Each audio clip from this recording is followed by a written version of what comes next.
तो प्रश्न नंबर 4 इसने कहा है कि एक तो ये त्रिभुज है, इसका नाम है ए बी सी। ये क्या है आपके समबाहु त्रिभुज है और डी है इसका मध्य बिंदु, और इस पर भी क्या बनाया हुआ है आपके समबाहु त्रिभुज बनाया हुआ है। ये भुजा तीनों भुजाएं क्या है आपके बराबर। हमें सिद्ध करना है कि ये वाला भाग इस पूरे का क्या है 1/4। ये करना है, हमें सिद्ध करना है। तो कैसे करेंगे सिद्ध को?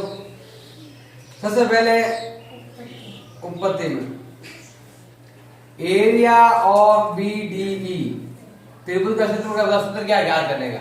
ये समबाहु त्रिभुज है और समबाहु सूत्र का तो क्या ज्ञात करने का? √3/4 भुजा स्क्वायर।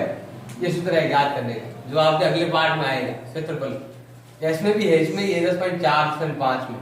तो क्या हो जाएगा आपके √3/4 भुजा कितनी है? भुजा आप ये ले लो या ये ले लो। अब देखो ये भुजा तो आपके इसमें है, अलग है, लेकिन ये भुजा कहाँ आई हुई है? इस त्रिभुज में आई हुई है। तो हम ये वाला भुजा लेंगे। कौन सा लेंगे हम? बीडी भुजा। तीनों भुजाएं में से कोई भुजा ले सकते हो, लेकिन हम यही भुजा लेंगे। क्या लेंगे हम? बीडी का होल स्क्वायर। और बीडी देखो बीडी क्या है इसकी? आधी, लेकिन वो बाद में लेंगे। ये तो आ गया आपके पहला उत्तर। अब आपके नंबर 2 है एरिया ऑफ, क्या नाम है? ए बी सी ज्ञात करेंगे। इसका सूत्र क्या ज्ञात करेंगे? वही √3/4 भुजा स्क्वायर। इस बार भुजा कितनी है? या तो ये भुजा है, या ये लिखो या ये लिखो। अब मतलब बीडी कहाँ पर आएंगे? बीडी आपके इस भुजा पर आएंगे। तो क्या करेंगे? इसका नाम क्या लिखेंगे हम? बीसी का होल स्क्वायर। अब यहाँ बीसी है, देखो यहाँ बीसी यहाँ बीडी है, तो क्या करेंगे? बीसी कितनी है बताओ? बीसी बीडी की क्या है आपके? दोगुनी है। अरे बीसी क्या है आपके? बीडी की दोगुनी है। देखो 20, क्योंकि डी क्या है आपके? बीसी का मध्य बिंदु है। मध्य बिंदु क्या करता है? भुजा को 2 भागों में बांटता है। तो ये वाला भाग बीसी, इसकी क्या होगी आपके? डबल होगी। 1 बीडी 2 बीडी, टोटल क्या हो जाएगा आपके? बीसी हो जाएगा। तो हो जाएगा बीसी बराबर हो जाएगी आपके 2 बार बीडी। तो हम क्या करेंगे?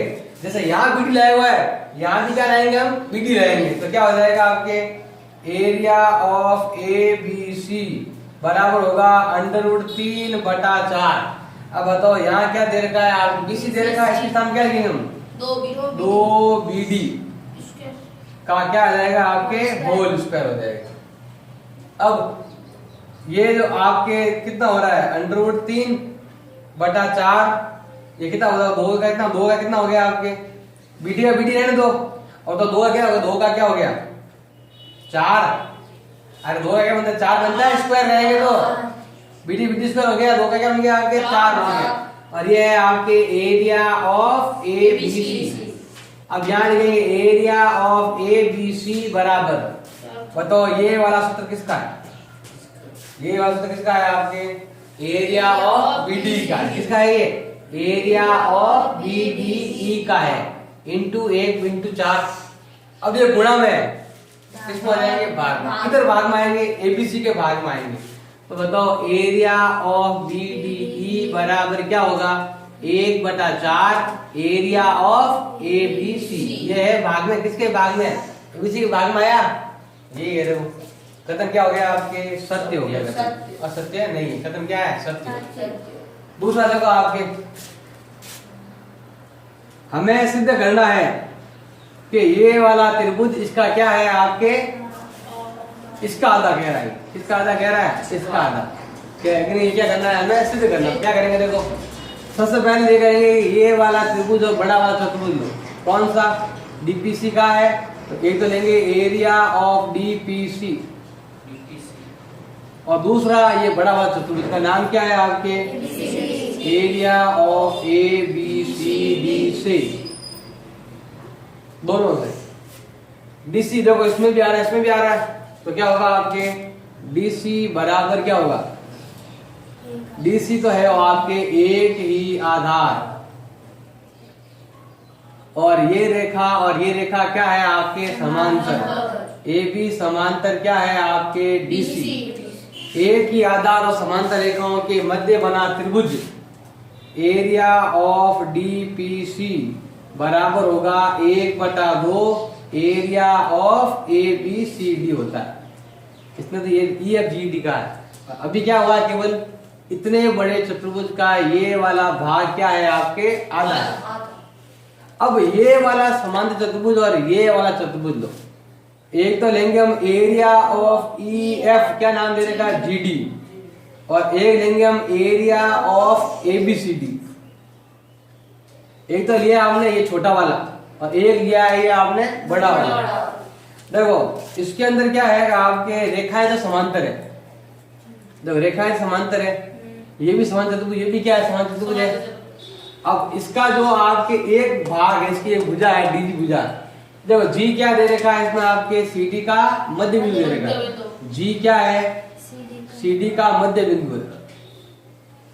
और नियम है कि चतुर्भुज के समान चतुर्भुज अंदर कोई और चतुर्भुज बनाते हैं और वो भी उसका आधी भुजा है। ये भुजा क्या है इसकी, आधी। तो ये वाला भाग इस पूरे का क्या होता है, आपके आधा होता है। तो ये वाला भाग एरिया ऑफ EFGD बराबर होगा 1/2 एरिया ऑफ ABCD। लिख सकते हैं कि समान चतुर्भुज के किसी भुजा के मध्य बिंदु से बनने वाला समान चतुर्भुज हमेशा पूरे चतुर्भुज का क्या होता है, आधा होता है। लाइन लिखनी चाहो तो लाइन लिख सकते हो। अब देखो ये दोनों बराबर, तो ये दोनों भी क्या होंगे आपके बराबर। ये समीकरण नंबर 1, ये समीकरण नंबर क्या हो गया 2। पहले लिया था मैंने त्रिभुज और चतुर्भुज, एक ही आधार समांतर रेखा का ऊपर में नंबर कौन सा, यहाँ आया था आपके ऊपर में नंबर कौन सा, 2। और यहाँ तो लाइन लिखनी पड़ेगी कि समांतर चतुर्भुज के मध्य बिंदु से बना हुआ चतुर्भुज पूरे चतुर्भुज का क्या होता है, आपके आधा होता है, क्योंकि यहाँ मध्य बिंदु भुजा आधी है तो चतुर्भुज क्या बनेगा, आपके आधा ही बनेगा। अब समीकरण नंबर 1 होता है ये दोनों बराबर, ये दोनों बराबर, तो ये दोनों भी क्या होंगे आपके बराबर। यहाँ लिखेंगे समीकरण नंबर 1 व 2 से ये दोनों बराबर, तो ये दोनों भी क्या होंगे बराबर। एरिया ऑफ DPC बराबर होगा एरिया ऑफ EFGH। क्या कहते हैं, सत्य है सत्य। इसने कहा है कि ये वाला भाग इसका आधा है जबकि दोनों क्या है, बराबर है। कथन क्या हो गया आपके, असत्य हो गया कथन।